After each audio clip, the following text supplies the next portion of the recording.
Okay, let's do a quick unboxing. Very smart glossy cardboard, it's very firm, opens up nicely, it's really good quality stock. You get the instructions, which we'll go through in a bit. Really nice simple foam top, and straight away the watch, which has clearly got some peelable plastic on within more foam. So let's just lift that whole thing out. And what else is inside? Let's just tip these contents out onto the table, pop the box out the side, so we get a very nice card thanking me. A USB charge, because this has actually got a battery that's chargeable, which is quite nice. A very small screwdriver and what looks like another little screw cover compartment. Let's just slide the watch out of the foam squidgy square. Nice rectangular block there. Inside there's another one. Keeps the strap in good nick, and again the strap's really well wrapped in rather good protective plastic. Now I can see there's no damage at all to it anyway.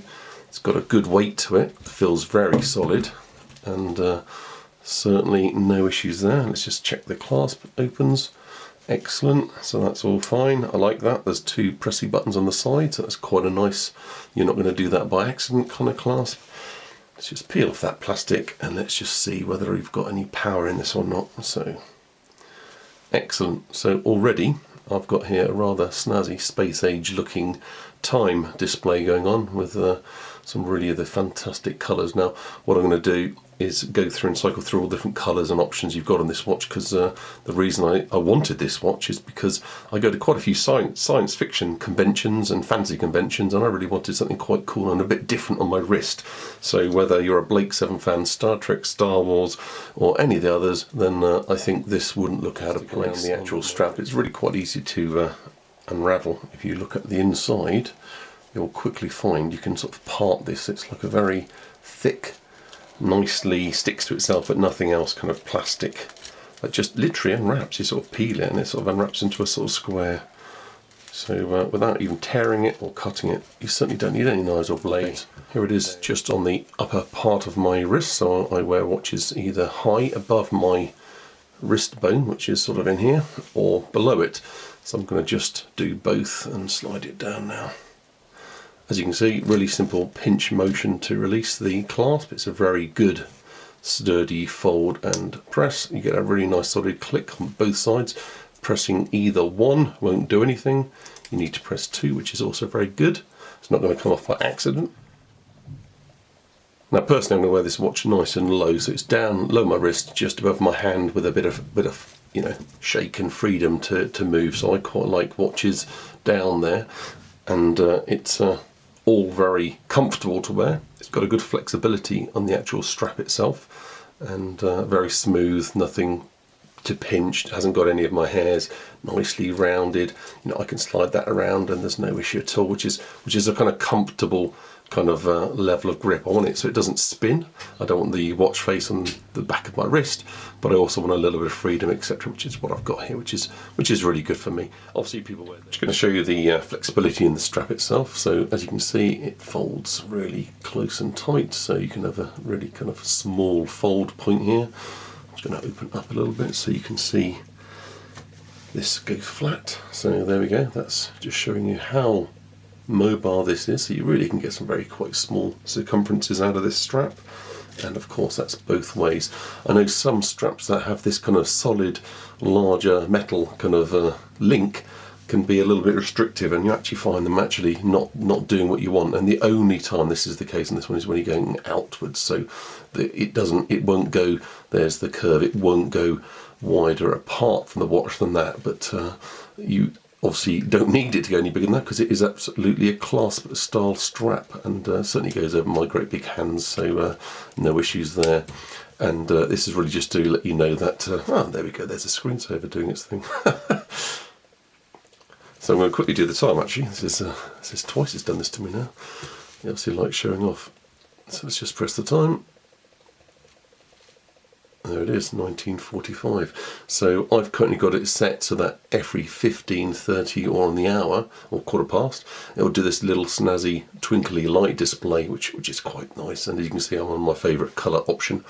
And certainly you can turn that off. And getting used to looking at the numbers is one of the tricks to this watch. So that's reading 1757, so it's just gone to a 7. So if you think about each 4 triangles. There's a above and a below, so 2 of those 4 triangles makes up the time number segment. So let's just quickly do the date, which is the bottom of the 2 buttons. And then we have 05, which is May, and that's 20th. So we've got the 20th of May. So that's a 2 and a 0. So it's not so bad to read the zeros, etc. Now the time and or the date only stand for a few seconds. You'll get used to that. It's quite a kind of retro 80s watch style in that sense. So that's 1759. And I'm sure it will just change to, there we go, 1800 on cue. I particularly like the zeros with the gap in the middle. So let's just quickly go to the date. So there we have the 20th of the 5th, so that's 20th of May. I'm going to press it again. Whilst that button was active, it's now gone to the alarm. Now I've not set the alarm, set 0000. Particularly snazzy looking screen there or what. And off again. So date, alarm, off, time, leave it alone. So that's 1800. And very much like an 80s watch, it will time out eventually. So I'm not going to press it, I'm going to keep on talking, and about there we go. So you've got a good few seconds to actually look at the time. That wasn't what I meant. Okay, I was just going to show you something, and it's clearly either the 15 minutes past or the half past, because that was the screensaver, little snazzy thing you get. Let me just check the actual time.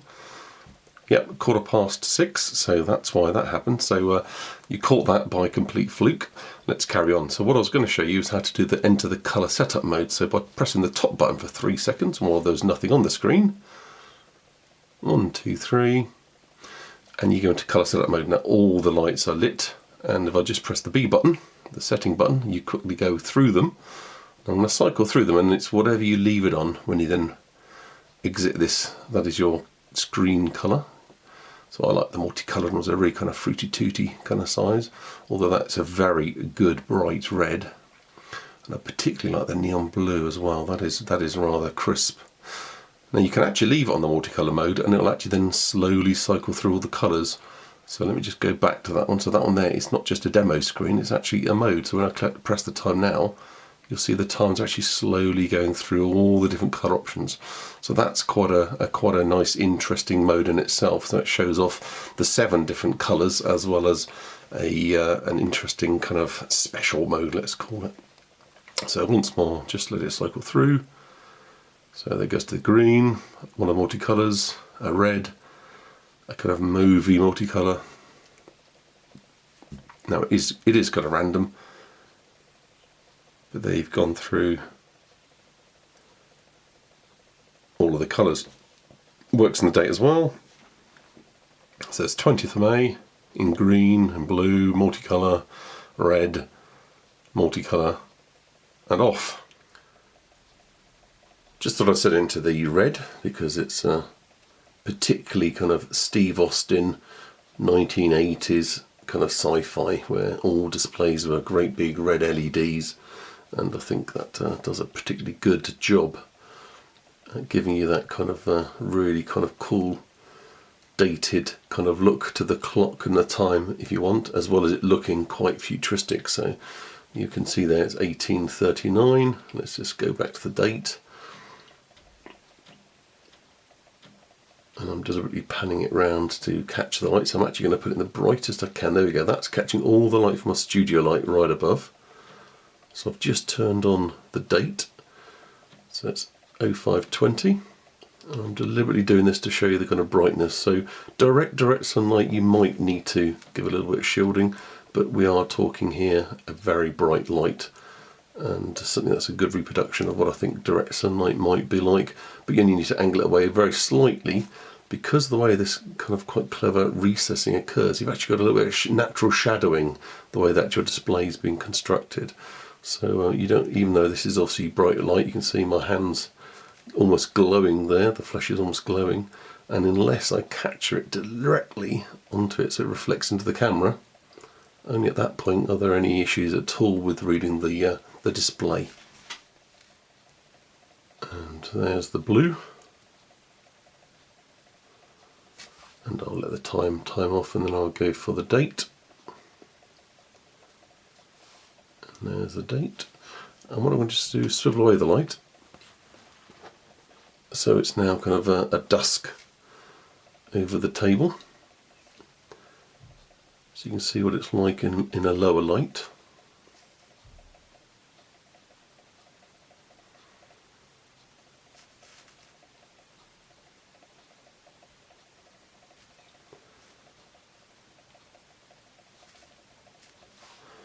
And I'm going to make it even darker now. So I've now turned off my studio light. So it's now only lit by electric light in here, so it's got sort of side lights. And obviously my camera's making a little bit of having a bit of a challenge with this. Okay, it's 18:03. I've set an alarm for 18:04. So let's just hear what the alarm sounds like. There we go. Now obviously the time itself that was showing is just timed off, so it went blank because of that. And here we have the alarm. It's not the loudest alarm in the world, but it certainly is giving me an alarm. Let's just press the time. Okay, so the time when I pressed it the once actually stopped the alarm. And what's the time? 18:04. As with all modes on the watch, it's very simple to set. You just go to the mode that you're interested in. So in this case, I'm going to go to the alarm. You hold the top button for 3 seconds. 1, 2, 3. Starts to blink to let you know you're in setup mode. And I'm going to just turn the alarm off in this case. So I've just pressed the B button once and the symbol's gone. So now when I just go back to normal kind of time mode, sorry, I was actually still in alarm mode. So it was just letting me change the date and time. Don't need to do that. So let's just go to the time mode, so 18:06, and as you can see, that blue alarm, those sort of speaker sounds have gone blank, so it's cleared because I've now turned off the alarm. So again, it's just a really simple watch to set. You've only got the 2 buttons, but quite easily you can steer your way through all the menus and options and time settings and alarm settings. One of the really interesting features this watch has is that you can select the orientation of the digits. So obviously normally you've got it like this, there's 18:22, but if I hold down the A button for 3 seconds, like all the mode options are, press the B, I've then orientated the time, so it now says 18:23 in that orientation, which might seem a little bit crazy initially, but actually it works. Okay, on the other side, away from the time and date buttons, you've actually got a small circular cross. And you also get a spare one of these included. Let me just quickly get the camera to focus on that. You also get a small spare one of those included within the small bag that's included in the packet with this very small screwdriver. And simply put, you just need to unscrew the side of the watch here as and when you want to actually plug the charge. Okay, so I've removed the small little cover. It's quite straightforward, and now of course I can plug in the charger cable. So it's as simple as that. Plug the USB end into your laptop or a low amperage phone charger. So I can use my iPhone charger, for example, but your laptop computer is absolutely fine as well. And it takes a few hours and it's fully charged. Just a quick look at the back. So it's stainless steel, and you might be able to read there all the details regarding the battery in case you lose the paperwork, which is quite nice. And again, that it's rated for 3 atmospheres, and that's 30 meters or 100 foot. So it's not a watch you can wear while swimming or showering, but it is splash proof and rain proof. So it's a kind of wear every day. You don't need to be too precious about it, which I think also echoes the ruggedness that you've got with this. I'm going to zoom in as close as I can on the actual segments there. And whilst I do that, I'm going to rotate it a little bit. So as you can see, they're actually kind of protected and slightly recessed. Just turn it on so you can see what I mean. So the glow comes from sort of down below this kind of slightly gridded surface. I think that's going to really give a bit of durability to the display. So all of this is really solid steel. The actual cardboard box that I'm on isn't, but the actual watch itself is very, very solid, very, very good quality steel. Nice polished surround framing the actual time itself, which I think is quite nice as well. But the entire watch itself has got a really kind of nice matte black, and I've been handling this a lot, and it's not really attracting any kind of fingerprints or anything, which I think is really quite nice as well. Okay, the instructions are quite clear. They're sort of fold out, so you don't quite get a booklet, but you get this kind of fan fold. Let's just show you what I mean. As you can see, it sort of snakes across. So first of all, it's going to show you what buttons are what, the A and the B button, which I've referred to throughout, how to read the time and the date. And then, of course, all the business regarding how to check the alarm time, how to set the time, including the orientation, which I really like, 12 or 24 hours. How to then set the year, the month, day, and it's a full year, so you get the full 2014, 2015, etc.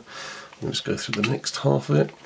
So it then just goes through the alarm, LED colour, which we've gone through, number samples, so you get to see all of the samples here, so you get to really understand what you're looking at. And I think some of the ones that are a little bit more confusing are things like the 4 and maybe the 7, but you quickly get used to it. I think it's really part of the attraction. When charging, you get the illuminations showing you whether it's charging or not, and a quick little what's in the box, and some more important information. So you get a 1-year warranty, which is really good. Tells you about the rechargeable battery, so it's in situ, but it's changeable. That's quite interesting. It says approximately 300 charges, so I've had this watch on the 10th, 11th day now, and had to do a charge, so I don't know whether it's monthly or not, and I'll pop a little text box just to mention it, so I'm sure by the time I've uploaded this video, I'll get a good feeling for battery life. So here's important stuff. So all stainless steel, case and strap. The back as well, you've got a sandblasted steel. That explains the really matte feel to it. It's really nice. The maximum fit for wrist is 21 centimeters or 210 millimeters, as they put here. It weighs 150 grams. It has got a weight to it, but it's all solid steel. The display is a digital tube LED. Now that does explain the rather fancy way that the triangular segments are made up of. There's the actual battery, and it's water resistant till 3 atmospheres, which is basically 30 meters, which is 100 feet.